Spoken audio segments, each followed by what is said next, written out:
നിങ്ങളുടെ നീറ്റ് പ്രിപ്പറേഷനൊക്കെ അടിപൊളിയായിട്ട് പോകുന്നെന്ന് അഖിൽ സാർ വിശ്വസിക്കുന്നു. ഇനി നീറ്റ് എക്സാമിന് അധിക ദിവസങ്ങളൊന്നുമില്ല, ഇങ്ങ് അടുത്തെത്തിക്കഴിഞ്ഞു. കോൺഫിഡൻ്റ് ആയിട്ട് മോക്ക് ടെസ്റ്റുകളും റിവിഷനും ഒക്കെ ചെയ്യുക. മാർക്ക് നമുക്ക് കിട്ടും. നമുക്ക് MBBS കോളേജിൽ അഡ്മിഷൻ എടുത്ത് നമുക്ക് അടിച്ചു പൊളിക്കാം. മക്കളെ, ഇന്ന് നമ്മൾ ഡിസ്കസ് ചെയ്യുന്നത് OMR എങ്ങനെ ഫില്ല് ചെയ്യും. നീറ്റ് എക്സാമിൽ എല്ലാം പഠിച്ചു പോകും, പക്ഷേ OMR ഫില്ല് ചെയ്യുന്നതിൽ നിങ്ങൾ പലരും തെറ്റ് വരുത്താറുണ്ട്. പലരും നീറ്റ് എക്സാം കഴിഞ്ഞ് വന്ന് മാർക്ക് കാൽക്കുലേറ്റ് ചെയ്യാറുണ്ട്. ആ മാർക്ക് നീറ്റ് റിസൾട്ടിൻ്റെ അന്ന് അത്രയും മാർക്ക് കിട്ടാറില്ല. കാരണം OMR ഫില്ല് ചെയ്തിട്ടുള്ള മിസ്റ്റേക്കാണ് ആ മാർക്ക് കുറയാൻ കാരണം. അപ്പം നീറ്റ് എക്സാമിന് ഓരോ ചാപ്റ്റർ പഠിക്കുന്ന പോലെ തന്നെ ഇമ്പോർട്ടൻ്റ് ആണ് എങ്ങനെയാണ് OMR ഫില്ല് ചെയ്യുക. ഞാൻ വേഗം ഒന്ന് പറഞ്ഞുതരാം, ശ്രദ്ധിച്ചിരുന്നോ. നമുക്ക് നീറ്റ് എക്സാം ഹോളിൽ രണ്ട് കാര്യങ്ങളാണ് കിട്ടുക. ഒന്ന്, ക്വസ്റ്റ്യൻ പേപ്പർ കിട്ടും, പിന്നെ 2 OMR ഷീറ്റ് ഉണ്ട്. എൻ്റെയൊക്കെ കാലത്ത് ഞാൻ നീറ്റ് എഴുതുന്ന സമയത്ത് ഒരു OMR ഷീറ്റേ ഉള്ളൂ. ഇപ്പൊ 2 OMR ഷീറ്റ് ഉണ്ട്. അതിൽ ഒന്നാമത്തതാണ് ഒറിജിനൽ കോപ്പി. ഒന്ന് ഒറിജിനൽ കോപ്പി, അതിൻ്റെ ഒപ്പം തന്നെ എന്തും കാണാം, ഒരു ഓഫീസ് കോപ്പി കൂടെ കാണാം കേട്ടോ.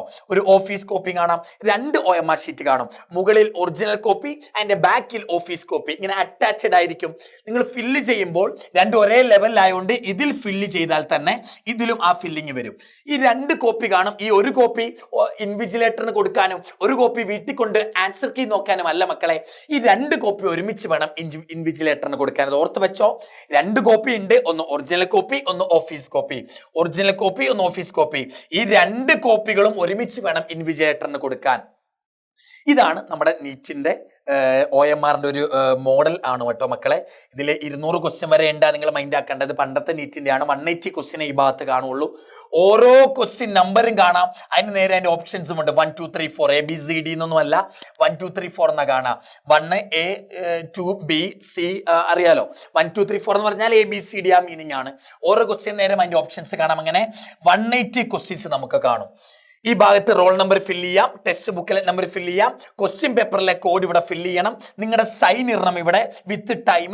റണ്ണിങ് ഹാൻഡ് എന്ന് പറഞ്ഞാൽ ചുമ്മാ സ്റ്റൈലാക്കാൻ നിൽക്കേണ്ടത്. നിങ്ങൾ സാധാരണ എങ്ങനെയാണോ ഇടുക, നീറ്റിന് അപ്ലൈ ചെയ്യുന്ന സമയത്ത് സൈൻ ഇട്ടല്ലോ, അതേ സൈൻ വേണം ഇടാൻ. നിങ്ങളുടെ പേര് ഇവിടെ വേണം, അമ്മേൻ്റെ അച്ഛൻ്റെ പേര്, ഇൻവിജിലേറ്ററിന്റെ സൈൻ വിത്ത് ടൈം, ഡേറ്റ്, പിന്നെന്താ നിങ്ങളുടെ ലെഫ്റ്റ് തമ്പിന്റെ ഇതും വേണം, മുദ്ര, ലെഫ്റ്റ് തമ്പ് ഇംപ്രഷൻ വേണം. ഇങ്ങനെയുള്ള കാര്യങ്ങൾ ഇതിനകത്ത് കാണാം. ഓക്കെ, നമുക്കിനി ഓരോന്നായിട്ട് പറയാം. എവറിത്തിങ് ഫിൽ പ്രോപ്പർലി. എനിക്കതേ പറയാനുള്ള എല്ലാം പ്രോപ്പറായിട്ട് ഫില്ല് ചെയ്യാം. നമ്മൾ റോൾ നമ്പർ എല്ലാം പഠിച്ചു, എല്ലാം ശരിയാക്കി റോൾ നമ്പർ തെറ്റിച്ചാലുണ്ടല്ലോ റിസൾട്ട് കിട്ടില്ല. വേറെ നിങ്ങൾ ഏത് റോൾ നമ്പറാണോ എഴുതി വെച്ച ആൾക്കാർക്ക് റിസൾട്ട് പോവാം. അതുകൊണ്ടാണ് പറഞ്ഞത് എല്ലാ കാര്യങ്ങളും വൃത്തിക്ക് എന്ത് ചെയ്യണം, പ്രോപ്പറായിട്ട് ഫില്ല് ചെയ്യണം. ഒരു കൊല്ലം കാത്തിരുന്ന എക്സാമാ, അതൊരു പിഴവ് കൊണ്ട് നശിക്കാൻ പാടില്ല. അതുകൊണ്ടാണ് മക്കളെ ഇത് പറഞ്ഞു തരുന്നത്. ഫസ്റ്റ് റോൾ നമ്പറിൽ തുടങ്ങാമേ. റോൾ നമ്പർ എന്തായിക്കോട്ടെ, 1 2 3 4 ഇങ്ങനെ റോൾ നമ്പറാ. റോൾ നമ്പർ വൃത്തിക്ക് എഴുതുക, മനസ്സിരുത്തി വൃത്തിക്ക് എഴുതുക. എന്നിട്ട് അത് ഫില്ല് ചെയ്യണം. ഈ എഴുതുന്നതിനേക്കാൾ ഇമ്പോർട്ടൻ്റ് ആണ് ഈ ഫില്ല് ചെയ്യുന്നത്. കമ്പ്യൂട്ടർ കൂടുതലും ഈ ഫില്ലിംഗ് ആണ് റീഡ് ചെയ്യുക. 1 ഞാൻ നേരെ ബബിൾ ചെയ്തു, 2 നേരം ഞാൻ ബബിൾ ചെയ്തു, 3 നേരം ഞാൻ ബബിൾ ചെയ്തു, 4 നേരം ഞാൻ ബബിൾ ചെയ്തു. ഓരോന്ന് ബബിൾ ചെയ്യാം. ടെസ്റ്റ് ബുക്കിലെറ്റ് നമ്പർ കാണും, ടെസ്റ്റ് ക്വസ്റ്റ്യൻ പേപ്പറിലെ നമ്പർ കാണും, അത് എഴുതി വെക്കണം. 1 2 3 4 ആ ക്വസ്റ്റ്യൻ പേപ്പറിലെ നമ്പർ പിന്നെ എന്ത് ചെയ്യുക, ഫില്ല് ചെയ്യുക. ടെസ്റ്റ് ബുക്കിലെറ്റിന്റെ മുകളിലായിട്ട് ടെസ്റ്റ് ബുക്കിലെറ്റ്, അതായത് ക്വസ്റ്റ്യൻ പേപ്പർ, ടെസ്റ്റ് ബുക്കിൽ പറഞ്ഞാൽ ക്വസ്റ്റ്യൻ പേപ്പറിൽ ഒരു നമ്പർ കാണും, അതാണ് ഇവിടെ കൊണ്ട് എഴുതേണ്ടത്, ഫില്ല് ചെയ്യേണ്ടത്. അവിടെ ഒരു കോഡ് കാണും സൈഡിൽ. ഈ കോഡ് P1 എന്നോ P2 എന്നോ P3 എന്നോ ഏതെങ്കിലും ഒരു കോഡ് കാണും. ആ കോഡ് ഏതാണോ അത് നിങ്ങളുടെ ആൻസർ കീ ഈ OMR ഷീറ്റിൽ കൊണ്ടുവന്ന് എഴുതി വെക്കണം. P1 എങ്കിൽ P1, P2 എങ്കിൽ P2. നിങ്ങളുടെ ക്വസ്റ്റ്യൻ പേപ്പറിൽ ഏതാണോ കോഡ് അത് ഇവിടെ കൊണ്ട് എഴുതി വെക്കണം. നിങ്ങൾക്ക് വിചാരിക്കുക ഇതൊക്കെ എന്താ സാർ, ഇതൊക്കെ തെറ്റിയാൽ കുഴപ്പമില്ലേ? ഇതൊക്കെ തെറ്റിയാലും ഭയങ്കര വിഷയമാണ്. റിസൾട്ട് വരാൻ തന്നെ വിത്ഹെൽഡ് ആകും.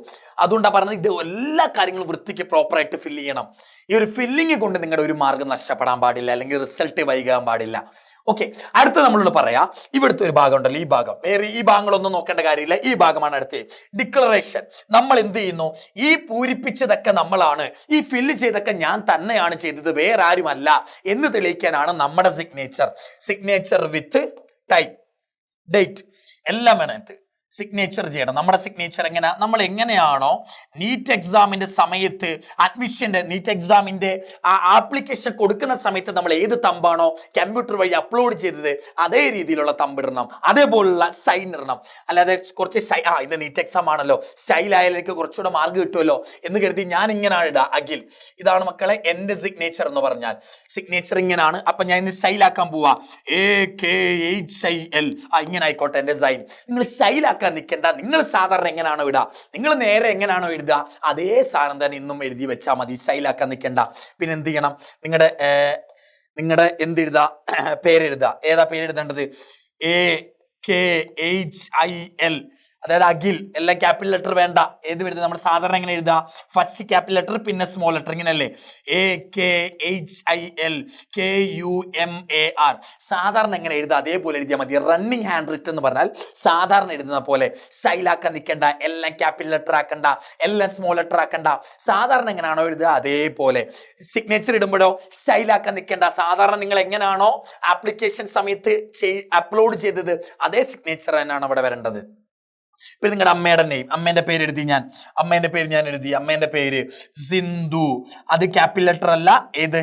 Running hand. അപ്പൊ എന്താ? ഫസ്റ്റ് ക്യാപിറ്റൽ ലെറ്റർ എഴുതിക്കോ. പിന്നല്ല നമ്മൾ സാധാരണ എഴുതുന്ന പോലെ സിന്ധു KG എഴുതി ഞാൻ. അടുത്ത എന്താ? ഫാദറിന്റെ നെയിം ഞാൻ എഴുതി. ഫാദറിന്റെ പേര് എഴുതി ഞാൻ. പ്രകാശ് R. ഞാൻ ഫാദറിന്റെ പേര് എഴുതി സാധാരണ എഴുതുന്ന പോലെ. പിന്നെന്താ? നമ്മുടെ ലെഫ്റ്റ് ഹാൻഡ്. ഇവിടെ ആലോചിക്കേണ്ട കാര്യം, നമ്മള് ഇൻവിജിലേറ്റർ വന്നിട്ട് ചുമ്മാ ഓരോ ഹാൻഡൊക്കെ എടുക്കും. ലെഫ്റ്റ് ഹാൻഡ് വേണം മക്കളെ. ലെഫ്റ്റ് ഹാൻഡ് അവർക്കൊരു നീറ്റ് എക്സാം ഒന്നുമില്ല, അവർക്കൊരു ഡ്യൂട്ടി മാത്രമാണ്. നമ്മൾ വേണം ഈ കാര്യത്തിലൊക്കെ കോൺഷ്യസ് ആകാൻ. അവർ വരുന്നു, നമ്മുടെ ചിലപ്പോൾ റൈറ്റ് ഹാൻഡ് ആയിരിക്കും എടുത്തിട്ട്, നമ്മൾ ടെൻഷൻ അത് ഓർക്കില്ല. നമ്മുടെ ലെഫ്റ്റ് ഹാൻഡിന്റെ ഇംപ്രഷൻ വേണം ഇവിടെ വരാൻ. അത് വൃത്തിക്ക് പതിഞ്ഞിട്ടുണ്ടോ നോക്കുക. അവർ നേരെ കൈകൊണ്ട് ഇവിടെ വെച്ചിട്ട് അങ്ങ് പോകും. നമ്മളത് വൃത്തിക്ക് പതിഞ്ഞിട്ടുണ്ടോ, എല്ലാ ഭാഗവും വന്നിട്ടുണ്ടോ, നമ്മൾ വേണം ഉറപ്പുവരുത്താൻ. പിന്നെ ഇൻവിജിലേറ്ററിന്റെ സിഗ്നേച്ചർ അഖിൽ. ഇൻവിജിലേറ്റർ സിഗ്നേച്ചർ ഇടുന്നു വിത്ത് ടൈം മെൻഷൻ ചെയ്തിട്ട് അവർ സിഗ്നേച്ചർ ഇടുന്നു എന്ന് എൻ്റെ മക്കളൊന്ന് വൃത്തിക്ക് ശ്രദ്ധിച്ച് വെച്ചേക്കണം. ഇതാണ് ആദ്യത്തെ കുറച്ച് ഭാഗത്ത് ഫില്ല് ചെയ്യാനുള്ള കാര്യങ്ങളൊക്കെ വരുന്നത് മക്കളെ. പിന്നെന്താ? പിന്നെ പറയാനുള്ളത് പെന്ന് ഒന്നെങ്കിൽ ബ്ലൂ ഓർ ബ്ലാക്ക് എന്ന് നമ്മുടെ അഡ്മിറ്റ് കാർഡിന്റെ ഭാഗത്ത് പറയുന്നുണ്ട്. റൂൾസിലും പറയുന്നത് ബ്ലൂ ഓർ ബ്ലാക്ക്. നമ്മൾ കൊണ്ടുകൊണ്ട് ഒരു കാര്യമില്ല. പെൺകുട്ടികൾ, എസ്പെഷ്യലി പെൺകുട്ടികൾ, ചില ആൾക്കാരൊക്കെ കൊണ്ടുവരേണ്ട പച്ച, നീല, ചുവപ്പ്, മഞ്ഞ, കറുപ്പ് അങ്ങനെയുള്ള സാധനങ്ങളൊന്നും ഡെക്കറേറ്റ് ചെയ്യാൻ വേണ്ടി കൊണ്ടുവരില്ലേ. ബ്ലൂ ഓർ ബ്ലാക്ക് അത് ഏതാണെന്ന് വെച്ചാൽ അവിടെ ഇൻവിജിലേറ്റർ നമുക്ക് തരും. നീറ്റ് എക്സാമിന്റെ ക്വസ്റ്റ്യൻ പേപ്പറിന്റെ ഒപ്പം തന്നെ നമുക്ക് എഴുതാനുള്ള പേനയും അവിടുന്ന് തരും. നമ്മൾ പുറത്തുനിന്ന് കൊണ്ടുകൊണ്ട് ഒരു കാര്യമില്ല. പെൻ അവിടെ നിന്ന് കിട്ടുന്നതാണ് മക്കളെ. അടുത്ത ചില കാര്യങ്ങൾ നമ്മൾ പറയണത് നോക്ക്. വെൻ ബബിൾ നമ്മൾ എപ്പോഴാണ് സാറേ പൂരിപ്പിക്കേണ്ടത്? എപ്പോഴാണ് പൂരിപ്പിക്കേണ്ടത്? ചിലര് ഈ 4 മെത്തേഡാണ് ചിലർ ഫോളോ ചെയ്യുക. ഓരോ ക്വസ്റ്റിന് ശേഷം നമ്മൾ ഫില്ല് ചെയ്യാറുണ്ട്. അതായത് ക്വസ്റ്റ്യൻ പേപ്പറിലെ ആദ്യത്തെ ക്വസ്റ്റ്യൻ വായിച്ചു, അതിന്റെ ഉത്തരം കിട്ടി. അപ്പൊ നേരെ നമ്മൾ OMR ഷീറ്റ് എടുക്കുന്നു. അതിൽ ഒന്നിന് നേരെയുള്ള ഓപ്ഷൻ C ആന്നിരിക്കട്ടെ, C ഫില്ല് ചെയ്യുന്നു. രണ്ടാമത്തെ ക്വസ്റ്റ്യൻ വായിക്കുന്നു, ഉത്തരം കിട്ടി, എഴുതുന്നു. മൂന്നാമത്തെ ഉത്തരം കിട്ടി കാണില്ല, അപ്പൊ സ്കിപ്പ് ചെയ്യുന്നു. നാലാമത്തെ നേരെ എഴുതുന്നു. ഇത് കുറച്ച് ടൈം എടുക്കുന്ന പരിപാടിയാണ്. 1 വായിക്കുന്നു, എഴുതുന്നു. 2 വായിക്കുന്നു, എഴുതുന്നു. ഇതാണ് ഒരു മെത്തേഡ്. രണ്ടാമത്തെ മെത്തേഡ് എന്താ? 180 ക്വസ്റ്റ്യൻ നിങ്ങൾ അറ്റൻഡ് ചെയ്യും. 180 ക്വസ്റ്റ്യൻ അറ്റൻഡ് ചെയ്തിട്ട് അതിന്റെ ഉത്തരം നിങ്ങൾ തന്നെ എന്ത് ചെയ്യും? A 1 ആണെങ്കിൽ അവിടെ ടിക്കിടും. രണ്ടാമത്തെ ക്വസ്റ്റ്യൻ 2 ആണെങ്കിൽ ടിക്കിടും. മൂന്നാമത്തെ ക്വസ്റ്റ്യൻ 1 ആണെങ്കിൽ ടിക്കിടും. 180 ക്വസ്റ്റ്യനും അറ്റൻഡ് ചെയ്ത് കഴിഞ്ഞിട്ട് OMR ഫില്ല് ചെയ്യുന്നുണ്ട്. ഞാൻ ഈ മെത്തേഡ് ഒട്ടും പ്രോത്സാഹിപ്പിക്കില്ല. ബാക്കി പല മെത്തേഡ് ഉണ്ട്. ഈ 5 മെത്തേഡുകളിൽ ഒന്നാമത്തെ മെത്തേഡ് കുറച്ച് ടൈം കൺസ്യൂമിങ് ആണ്. കാരണം ഇങ്ങനെ പോവല്ലേ, കുറച്ച് ടൈം, ഒരു ഫ്ലോ വരില്ല അതില്. രണ്ടാമത്തത് ഞാൻ ഒട്ടും പ്രോത്സാഹിപ്പിക്കില്ല. 180 ക്വസ്റ്റ്യനും അറ്റൻഡ് ചെയ്ത് കഴിഞ്ഞിട്ട് OMR ഫില്ല് ചെയ്യുന്നത്. ആ സമയത്ത് നമുക്ക് മിസ്റ്റേക്ക് വരാൻ ഭയങ്കര കൂടുതലാണ്. കാരണം എന്താണെന്ന് ചോദിച്ചാൽ നോക്ക്, ഒന്നാമത്തെ ക്വസ്റ്റ്യന് നമ്മൾ A ആണെന്ന് മനസ്സിലായി, രണ്ടാമത്തെ ക്വസ്റ്റ്യൻ നമുക്ക് B ആണെന്ന് മനസ്സിലായി, മൂന്നാമത്തെ ക്വസ്റ്റ്യൻ നമുക്ക് അറിയില്ല, നാലാമത്തെ ക്വസ്റ്റ്യൻ എന്ത് ചെയ്യുന്നു?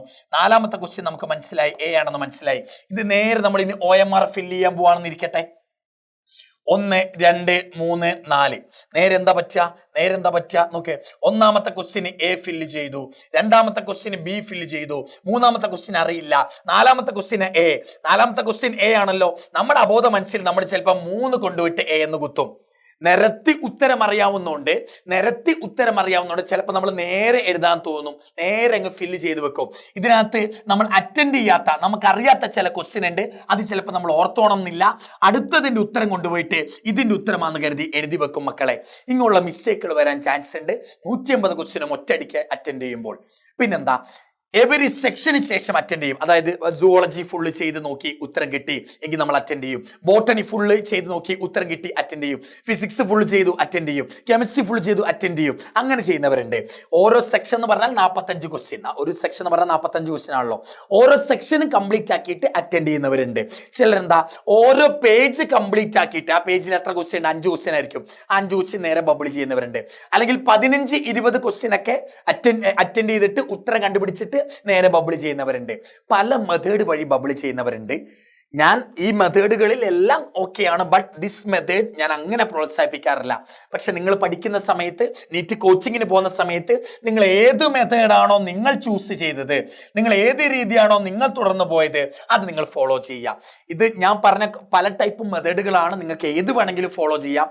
നിങ്ങൾക്ക് ഏതാണോ കംഫർട്ട്, നിങ്ങൾ ഇത്രയും കാലം ഏതാണോ ശീലിച്ചത്, അത് നിങ്ങൾ മുമ്പോട്ട് കൊണ്ടുപോകാൻ ശ്രമിക്കുക. ഓക്കെ, ഇത്രയും മെത്തേഡ് ഉണ്ടെങ്കിലും ഞാൻ ഇത് അങ്ങനെ പ്രോത്സാഹിപ്പിക്കില്ല. കാരണം മിസ്റ്റേക്ക് വരാൻ ഇതിൽ ഭയങ്കര കൂടുതലാണ്. ഓക്കെ, ഇനി അടുത്തത്, സർ വെൻ ബബിൾ, എപ്പോഴാണ് ബബിൾ ചെയ്യേണ്ടത്? ഇത്ര ക്വസ്റ്റ്യൻ അറ്റൻഡ് ചെയ്താൽ ഇത്ര, പിന്നെ നമുക്ക് ബബിൾ ചെയ്യാം. ഇത് നമ്മൾ എങ്ങനെയാ സാറെ ഫില്ല് ചെയ്യേണ്ടത്? ഒന്നാമത്തെ കാര്യം എനിക്ക് പറയാനുള്ളത്, ഫിൽ കംപ്ലീറ്റ്ലി ബബിൾ കംപ്ലീറ്റ് ആക്കണം. എന്നാന്ന് ചോദിച്ചാൽ, ഇതാണ് സർക്കിൾ എന്നിരിക്കട്ടെ. സർക്കിൾ ചെയ്യുമ്പോൾ നിങ്ങൾ ഇങ്ങനെ വരുത്താൻ പാടില്ല. ഇങ്ങനെ, സാർ ഞാൻ ഇത്ര ഫില്ല് ചെയ്യുന്നുള്ളൂ, ഞാൻ ഇത്രയും ഭാഗമേ ഫില്ല് ചെയ്യുന്നുള്ളൂ. ബബിള് ഫുൾ ഉണ്ട്, പക്ഷെ അതിന്റെ പകുതി പോലും നമ്മൾ ഫില്ല് ചെയ്യുന്നില്ല. ഇത് കറക്റ്റ് അല്ല മക്കളെ, തെറ്റാണ്. ഇനി സാർ ഇത് ശരിയാണോ? ഇതാണ് ബബിൾ എന്നിരിക്കട്ടെ, ഇതാണ് സർക്കിൾ എന്നിരിക്കട്ടെ. ഇത് കറക്റ്റ് ആണോ സാർ? ഇത് കറക്റ്റ് ആണോ? നിങ്ങൾ പറ, ഇത് കറക്റ്റ് ആണോ? ഈ ബബിളിങ്ങോ കറക്റ്റ് ആണോ? അല്ല, ഇതും കറക്റ്റ് അല്ല, കുറച്ചുകൂടെ വലുതായിരുന്നേ ഉള്ളൂ, കംപ്ലീറ്റ് ആയിട്ടില്ല. നിങ്ങൾ ഫില്ല് ചെയ്യുന്ന സമയം സർക്കിൾ മുഴുവനായിട്ട് ബബിൾ ചെയ്യണം. സർക്കിൾ മുഴുവനായിട്ട് നിങ്ങൾ ബബിൾ ചെയ്യാൻ ശ്രമിക്കുക. സർക്കിൾ മുഴുവനായിട്ട് നിങ്ങൾ എന്ത് ചെയ്യാൻ ശ്രമിക്കുക? ബബിൾ ചെയ്യാൻ ശ്രമിക്കുക. സർക്കിൾ ഫുള്ള് നിങ്ങൾ എന്ത് ചെയ്യണം? ബബിൾ ചെയ്യണം. ഇതാണ് മക്കളെ കറക്റ്റ്. സർക്കിൾ ഫുള്ള് നിറഞ്ഞു നിൽക്കണം. ഉള്ളിൽ ഒതുങ്ങാൻ പാടില്ല, പുറത്തേക്കും പോകാൻ പാടില്ല. ഇങ്ങനെ ഉള്ളിൽ തന്നെ ഇരിക്കാൻ പാടില്ല, പുറത്തേക്കും പോകാൻ പാടില്ല. ആ സർക്കിളിന് പുറത്തേക്കും പോകാൻ പാടില്ല. അടുത്ത എന്താ അറിയാമോ? എപ്പോഴും ബബിൾ ചെയ്യുന്ന സമയം ഉണ്ടല്ലോ, ബബിൾ ചെയ്യുന്ന സമയം ഞാൻ പറയാം, എപ്പോഴും ഈ കോർണറിൽ നിന്ന് തുടങ്ങി ഉള്ളിലേക്ക് വരാനാണ് ഞാൻ പറയാം. കോർണറിൽ നിന്ന് തുടങ്ങി ഉള്ളിലേക്ക് വരിക, അതായിരിക്കും ഏറ്റവും നല്ലത്. നിങ്ങൾക്ക് നിങ്ങളുടെ രീതിയിൽ ഫോളോ ചെയ്യും. ഞാൻ എൻ്റെ രീതി ഇങ്ങനെ ഫോളോ ചെയ്തുകൊണ്ടിരുന്നത്. ചിലരിങ്ങനെ ഫോളോ ചെയ്യുക. ഇതാണ് സർക്കിൾ എങ്കിൽ നിങ്ങൾ എന്ത് ചെയ്യും? സെൻട്രൽ നിന്ന് തുടങ്ങും. സെൻട്രൽ നിന്ന് തുടങ്ങി നേരെ ഇങ്ങനെ വരും. ഇങ്ങനെ വരുന്ന സമയത്ത് നിങ്ങൾ ഇങ്ങനെയാണോ ഫോളോ ചെയ്തെങ്കിൽ ഇങ്ങനെ ഓക്കെ, കുഴപ്പമില്ല. പക്ഷെ ഇത് പുറത്തു പോകാനുള്ള ചാൻസ് കുറച്ചുണ്ട്. ഇതാണെങ്കിലോ കാരണം നമ്മൾ വേഗം ഫില്ല് ചെയ്യില്ലേ, വേഗം ഫില്ല് ചെയ്യുന്ന സമയത്ത് പുറത്തു പോകാൻ ചാൻസ് ഉണ്ട്. ഇത് നമ്മുടെ തുടക്കത്തിൽ നമ്മൾ എന്ത് ചെയ്യുന്നു? കോർണറിൽ നിന്ന് തുടങ്ങുന്നു. കോർണറിൽ തുടങ്ങിയിട്ട് നേരെ ഉള്ളിലേക്ക് ഫില്ല് ചെയ്യുന്നു. ഇത് ഉള്ളിൽ നിന്ന് പുറത്തേക്ക് ഫില്ല് ചെയ്യുന്നു, ഇത് പുറത്തുനിന്ന് ഉള്ളിലേക്ക് ഫില്ല് ചെയ്യുന്നു. ഞാൻ ഇങ്ങനെയായിരുന്നു മക്കളെ ഫില്ല് ചെയ്യാറ്, പുറത്ത് നിന്ന് ഉള്ളിലേക്കായിരുന്നു ഫില്ല് ചെയ്യാറ്. നിങ്ങൾക്ക് ഏതാന്ന് വെച്ചാൽ നിങ്ങൾ ഫില്ല് ചെയ്യാമെന്ന് പ്രശ്നമില്ല. ഇതിൽ ഏത് മെത്തേഡ് വേണമെങ്കിലും എടുക്കാം. പക്ഷെ എന്ത് ചെയ്യണം? ഈ സർക്കിളിന്റെ ഉള്ളിൽ തന്നെ കിടക്കാൻ പാടില്ല, പുറത്തും പോകാൻ പാടില്ല. കറക്റ്റ് സർക്കിളിന്റെ ഫുൾ ഫിക്സ് ആയിട്ട് നിൽക്കണം ആ ബബിളിംഗ് എന്ന് പറഞ്ഞാൽ. ഇങ്ങനെയൊക്കെ ഫില്ല് ചെയ്യാൻ പറ്റുമോ സാറേ? ഞങ്ങൾക്ക് ഇങ്ങനെയൊക്കെ ഫില്ല് ചെയ്യാൻ പറ്റുമോ? ഇല്ല, തെറ്റാണ്. ഇങ്ങനെയൊക്കെ ഫില്ല് ചെയ്യാൻ പറ്റുമോ സാറേ? ഞങ്ങൾക്ക് ഇങ്ങനെയൊക്കെ ഫില്ല് ചെയ്യാൻ പറ്റുമോ? ഇതും തെറ്റാണ്. ഇതൊക്കെ ഉണ്ടല്ലോ, ഇതൊക്കെ തെറ്റാ. ഇങ്ങനെ മാത്രമേ നിങ്ങൾക്ക് ഫില്ല് ചെയ്യാൻ പറ്റുള്ളൂ. ഇങ്ങനെ മാത്രം ഫുൾ കറപ്പിക്കണം. ഇങ്ങനെ മാത്രമേ നിങ്ങൾക്ക് ഫില്ല് ചെയ്യാൻ പറ്റുള്ളൂ. ഫുൾ കറപ്പിക്കണം. ഓക്കെ, ഇത് ബബിളിംഗ് ഭയങ്കര ഇമ്പോർട്ടൻ്റ് ആണ്. പഠിച്ചെന്ന് പറഞ്ഞിട്ട് കാര്യമില്ല. ബബിളിംഗ് തെറ്റിയാൽ എല്ലാം തീർന്നു. ഓക്കെ, ഇനിയിപ്പം നമ്മൾ 180 ക്വസ്റ്റ്യനിൽ ചിലപ്പോൾ നമ്മൾ ഒരു 160 ക്വസ്റ്റ്യൻ അറ്റൻഡ് ചെയ്ത് കാണുള്ളൂ. 160 ക്വസ്റ്റ്യൻ നമ്മൾ ബബിൾ ചെയ്ത് കഴിഞ്ഞു. എല്ലാ ബബിളിംഗ് കംപ്ലീറ്റ് ആയാൽ ലാസ്റ്റ് അറിയാത്ത സംശയമുള്ള ക്വസ്റ്റ്യനിലേക്ക് വീണ്ടും വരിക, മനസ്സിലാക്കുക. റിസ്ക് എടുക്കാൻ തയ്യാറാണെങ്കിൽ നിങ്ങൾ ഏതാന്ന് വെച്ചാൽ കുത്തുക, ഏതാന്ന് വെച്ചാൽ നിങ്ങൾ സെലക്ട് ചെയ്യുക. അപ്പം ബാക്കിയുള്ള 20 ക്വസ്റ്റ്യൻ എന്ന് പറയുമ്പോൾ കുറച്ച് ഡൗട്ടുള്ള ക്വസ്റ്റ്യൻ ആയിരിക്കുമല്ലോ. ആ ഡൗട്ടുള്ള ക്വസ്റ്റ്യനിൽ നിങ്ങൾക്ക് റിസ്ക് എടുക്കാൻ തയ്യാറാണെങ്കിൽ നിങ്ങൾക്ക് അതിൽ നിന്ന് ഏതെങ്കിലും ഓപ്ഷൻ ചൂസ് ചെയ്യാം. ഒട്ടും അറിയാത്ത ക്വസ്റ്റ്യൻ അറ്റൻഡ് ചെയ്ത് ചുമ്മാ മാർക്ക് കളയാൻ നിൽക്കരുത് മക്കളെ. അടുത്തത് വൈറ്റ്നർ ഉപയോഗിക്കാൻ പറ്റുമോ സാറേ? അതായത് option A, B, C, D ഉണ്ടല്ലോ. ഇതൊരു ബബിള്. അറിയാതെ നിങ്ങൾ പോയിട്ട് നേരെ നിങ്ങൾ എന്ത് ചെയ്തു? അങ്ങ് ബബിൾ ചെയ്തു. എ ബബിൾ ചെയ്ത് കഴിഞ്ഞ് തോന്നുക പക്ഷേ എ അല്ലല്ലോ, എ അല്ല ഉത്തരം വരിക, ബി ആണല്ലോ വരിക. അപ്പൊ നിങ്ങൾ എന്ത് ചെയ്യുന്ന അറിയാമോ? നിങ്ങൾ വൈറ്റ്നർ യൂസ് ചെയ്യാൻ പറ്റുമോ? പറ്റില്ല. വൈറ്റ്നർ ഒന്നും കൊണ്ടുപോകാനേ പറ്റില്ല. വൈറ്റ്നർ യൂസ് ചെയ്യാൻ പറ്റുമോ? ഇല്ല. അടുത്ത ചിലരെന്താ ചെയ്യുന്ന അറിയാമോ? നഖം കാണും. ഈ നഖം വെച്ച് ഇങ്ങനെ ചുരണ്ടി ഇതങ്ങ് ഇല്ലാണ്ടാക്കി പിന്നെ എന്ത് ചെയ്യും? ബി അങ്ങോട്ട് മാർക്ക് ചെയ്യാൻ തുടങ്ങും. മക്കളെ തെറ്റാണ്. അങ്ങനെ ചുരണ്ടുന്നതോ വൈറ്റ്നർ ഉപയോഗിക്കുന്നതോ ചിലപ്പോ എന്താ ഇങ്ങനെ തൂത്ത് അതിന്റെ മുകളിലെ പേപ്പർ അങ്ങ് ദ്രവിച്ചു പോകും. അങ്ങനെയൊക്കെ ചെയ്യുന്നത് തെറ്റാണ്. നിങ്ങൾ അങ്ങനെയൊക്കെ ചെയ്താൽ ഈ ഓപ്ഷൻ റോങ് ആയിട്ടാ പരിഗണിക്കുക. നിങ്ങളുടെ 5 മാർക്ക് പോകും. അപ്പൊ ഒറ്റ ചാൻസേ ഉള്ളൂ. ആദ്യ വട്ടം തന്നെ ശരിയായിട്ടുള്ള ഉത്തരത്തിൽ നിങ്ങൾ എന്ത് ചെയ്യുക? ഫിക്സ് ചെയ്യുക. രണ്ടാമത്തെ വട്ടം മാറിക്കളിച്ചാലും വേറൊരു പരിപാടി നിൽക്കണ്ട. ആ മാർക്ക് എന്തായാലും പോയിട്ടുണ്ട് മക്കളെ. അപ്പൊ ആദ്യം തന്നെ ഫില്ല് ചെയ്യുമ്പോൾ വൃത്തിക്ക് നോക്കി ഫില്ല് ചെയ്യുക. എ ഫില്ല് ചെയ്തു, പിന്നെ ബി ആണെന്ന് തോന്നിയിട്ട് കാര്യമില്ല. ചിലരിങ്ങനെ വെട്ടിടും, എ ഇങ്ങനെ വെട്ടിടും, എന്നിട്ട് ബി ഫില്ല് ചെയ്യും. പറ്റില്ല. നിങ്ങൾ 2 ഫില്ലിങ്ങോ 3 ഫില്ലിങ്ങോ ഒക്കെ നടത്തിയാൽ അത് റോങ് ആയിട്ടായിരിക്കും കമ്പ്യൂട്ടർ പരിഗണിക്കുക. അപ്പോൾ ഒരു ക്വസ്റ്റ്യനിൽ നിങ്ങൾ റൈറ്റ് ആക്കാൻ, ഒരു ക്വസ്റ്റ്യൻ ശരിയാക്കാൻ നിങ്ങൾക്ക് ഒറ്റ ചാൻസേ ഉള്ളൂ. ആ ചാൻസ് നിങ്ങൾ കംപ്ലീറ്റ് ആക്കണം. ഡബിൾ ബബിൾ ഒക്കെ അവോയ്ഡ് ചെയ്യണം. 1, 2, 3 ഒക്കെ എ വരാൻ ചാൻസ് ഉണ്ട്. അപ്പം ഇങ്ങനെ ചെയ്യും ചിലർ. ഞാൻ പറഞ്ഞുതരാം, നോക്ക്, വരുന്ന ചാൻസ് കേട്ടോ. എക്സാം ഹോളിൽ കാണാറ് കുട്ടികളൊക്കെ ചെയ്യാറില്ല. ഇങ്ങനെ 4 ഓപ്ഷൻ ഉണ്ട്, എ ബി സി അല്ലെ 1 2 3. സാർ ബി ആണ് ഉത്തരം. നേരെ നമ്മൾ എന്ത് ചെയ്തു? അത് ബബിൾ ചെയ്ത് വെച്ചു. ബി ആണ് ഉത്തരം. ശരിയാ? അപ്പൊ ബി അല്ല, അയ്യോ ബി അല്ല സാറേ, സി ആണ് ഉത്തരം. അപ്പൊ എന്ത് ചെയ്തു? ഇത് വെട്ടി നേരെ സിയും നമ്മൾ എന്ത് ചെയ്തു? മാർക്ക് ചെയ്ത് വെച്ചു. ഇത് റോങ് ആയിട്ടാ പരിഗണിക്കുക. ഇത് റോങ് ആണ്. അടുത്ത വേറെ കണ്ടീഷൻ ഉണ്ട്. ഇത് 1 2 3 4. നേരെന്താ ചെയ്യാ? എ ആണ് ഉത്തരം. എ ആണ് ഉത്തരം, അല്ല ബി ആണ് ഉത്തരം. A B C D, B ആണ് ഉത്തരം. പക്ഷെ സിയും വരാൻ ചാൻസ് ഉണ്ട്. അപ്പൊ സിയും കൂടെ ഞാൻ അങ്ങ് മാർക്ക് ചെയ്ത് വെച്ചേക്കാം. ഈ ഡബിൾ ബബിളും എന്താ? തെറ്റാണ്. 1 ആദ്യം മാർക്ക് ചെയ്തിട്ട് വെട്ടിയിട്ട് അടുത്ത ബബിൾ ചെയ്താലോ അതും റോങ് ആയിട്ടാ പരിഗണിക്കുക. നിങ്ങളുടെ 5 മാർക്ക് പോയി കിട്ടി. 1 2 3 ഒക്കെ ബബിൾ ചെയ്ത് വെച്ചാലോ അതും തെറ്റായിട്ടാ പരിഗണിക്കുക. നിങ്ങളുടെ 5 മാർക്ക് പോയി കിട്ടി. ഓക്കെ. അപ്പൊ ഒരു ക്വസ്റ്റ്യൻ നിങ്ങൾ അറ്റൻഡ് ചെയ്താൽ അത് ശരിയായത് എന്ന് ഉറപ്പുള്ളത് മാത്രം അറ്റൻഡ് ചെയ്യുക. ഇനി ബബിൾ ചെയ്ത് കഴിഞ്ഞിട്ട് തെറ്റാണെന്ന് തോന്നുവാണെങ്കിൽ വിട്ടേര് മക്കളെ, 5 മാർക്ക് പോയി. വേറെ ഒന്നും അത് ചെയ്യാൻ നിൽക്കേണ്ട, ചുരണ്ടിയൊന്നും കളയാൻ നിൽക്കേണ്ട. മാർക്ക് ഉള്ളതും കൂടെ പോകുള്ളൂ. ഓക്കെ. അപ്പൊ ഇത്ര കാര്യങ്ങളാണ് നമ്മൾ നീറ്റ് എക്സാമിനെ കുറിച്ച് പറയാനുള്ളത്. പ്രോപ്പറായിട്ട് ഫില്ല് ചെയ്യുക. ഒരുപാട് കാര്യങ്ങൾ ശ്രദ്ധിക്കേണ്ട ഒരു എക്സാമാണ് നീറ്റ് എന്ന് പറഞ്ഞാൽ. പഠനം മാത്രമല്ല, ഇങ്ങനെയുള്ള കാര്യങ്ങൾ ഫില്ല് ചെയ്യുന്നതിലെ മിസ്റ്റേക്ക് വഴിയും നമ്മുടെ മാർക്ക് പോകാറുണ്ട്. അപ്പോൾ ഒന്ന് വൃത്തിക്ക് ശ്രദ്ധിച്ചിരിക്കുക. ഞാൻ പറഞ്ഞതൊക്കെ മനസ്സിലായെന്ന് കരുതുന്നു. ഓക്കെ. നിങ്ങളുടെ ഇതുവരെ നിങ്ങൾ ഏത് രീതിയാണോ തുടർന്ന് പോയത് അതന്നെ തുടർന്ന് പോക്കോ. ഞാൻ പറഞ്ഞത് വെച്ച് ഇനി മാറ്റണം എന്നൊരു നിർബന്ധവും ഇല്ല. നിങ്ങൾക്ക് ഏതാണോ കംഫർട്ട് ആ രീതിയിൽ പോവുക. ഒരു ടെൻഷനും അടിക്കേണ്ട. നീറ്റ് എക്സാമിലെ എല്ലാ ക്വസ്റ്റ്യനും നിങ്ങൾക്ക് അറിയുന്നതായിരിക്കും. ആരോടും കോമ്പറ്റീഷനോ ആരുടെ മുമ്പിൽ കാണിക്കാനോ ഒന്നും നിൽക്കേണ്ട. നിങ്ങൾ ഇത്രയും പോകുന്നതിന് മുമ്പ് പ്രാർത്ഥിക്കുക. ആ എക്സാം ഹോളിൽ കയറി ആ 150 ക്വസ്റ്റ്യൻ ഞാൻ കാണുന്നുണ്ടെങ്കിൽ അതിൽ 180 ക്വസ്റ്റ്യനും ഞാൻ അറ്റൻഡ് ചെയ്യും. 180 ക്വസ്റ്റ്യനും എനിക്ക് അറിയുന്നതായിരിക്കണേ ദൈവമേ എന്നൊരു പ്രാർത്ഥന മാത്രം മതി നിങ്ങൾക്ക്. 180 ഇല്ലെങ്കിലും മക്കളെ, 180 ഇല്ലെങ്കിലും കുഴപ്പമില്ല. എന്താ പറയാ, ഒരു 180 160 150 നിങ്ങൾ ശരിയാക്കിയാൽ കേരളത്തിലെ അല്ലെ ഇന്ത്യയിലെ എവിടെങ്കിലും ഒരു ഗവൺമെന്റ് മെഡിക്കൽ കോളേജ് നിങ്ങൾക്ക് സീറ്റ് ഉറപ്പാണ്. ഓക്കെ. അപ്പം വൃത്തിക്ക് പഠിക്കുക. ഓക്കെ. നമുക്ക് ഇത്തരം കാര്യങ്ങളാണ് ഇതിൽ പറയാനുള്ളത്. എന്തെങ്കിലും ഡൗട്ട് കാര്യങ്ങളൊക്കെ ഉണ്ടെങ്കിൽ നിങ്ങൾ ഒന്ന് കമന്റ് ചെയ്തേക്കണേ.